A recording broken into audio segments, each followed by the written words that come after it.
Yo, what is going on, guys? I want to talk today about your ego on sales calls.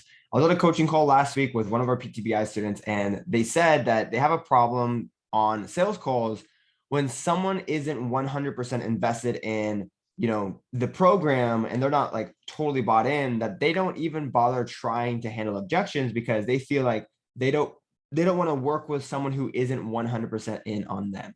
Right. And I'll give you an example. Imagine that you were on a sales call, you give the price, and they're like, oh, I don't really know how I feel. I don't know if I want to get started. The price is expensive.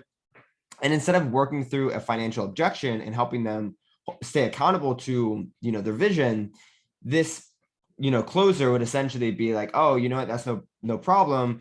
You know, it's not a big deal because I don't want to work with you unless you're 100% in already, right? And what I say is like that is actually a personal ego getting in the way of you being able to close that deal. You have to realize that some people need accountability when it comes to reaching their goals, and that's why they're on the call in the first place. Most people, if they can do it on their own, they would have done it on their own already, but they need help, they need assistance, and they need that accountability. And it starts on the sales call. And it is not fair to think that every single person is going to be 100% sold on the sales call right away. They might need a little bit of a push to get them started.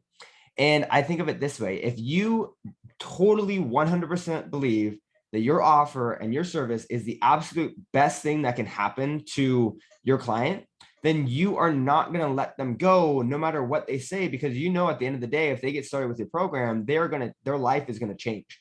It's like going to a music festival and your friend is like saying, I don't really know, I don't really like that kind of music, and you're like, no, trust me, you have to go, it's going to be so much fun, you won't regret it, you'll have the best time of your life. Well, that is actually a sale right there. You're selling your friend on going to the festival, but they're not totally sold and bought in. But you have conviction, knowing damn well that this festival is going to be worth it for your friend. And so you need to have the same kind of conviction with your program as well. If someone's like, yeah, I don't really know, I'm not like that serious, like I'm not too committed, you have to be the one that says, no, trust me, this is the best thing that you can do for yourself. Your whole life is going to change. You're finally going to get the results that you want to see. You're going to feel amazing. And when you come in with that conviction, you are going to sell the person who might be wishy-washy. But if you let your ego stand in the way and be like, I don't really want to work with this person if they're not 100% sold in, then you're not going to sell anybody, because hardly anyone is going to be in that stage where they're ready to buy right then and there on the spot. Most people are going to take a little bit convincing, and that's why they're on the call. So what I would say is, when you're going into these sales calls, go in with the conviction and the belief that your program is the absolute best thing for your client. And if they say no, then it's because they're not sold yet on the product, and you need to get your ego out of the own way and convince them that your process and your product is the absolute best solution for them to get to the result that they want. But I wanted to make this quick lesson to just say, don't let your ego get in the way.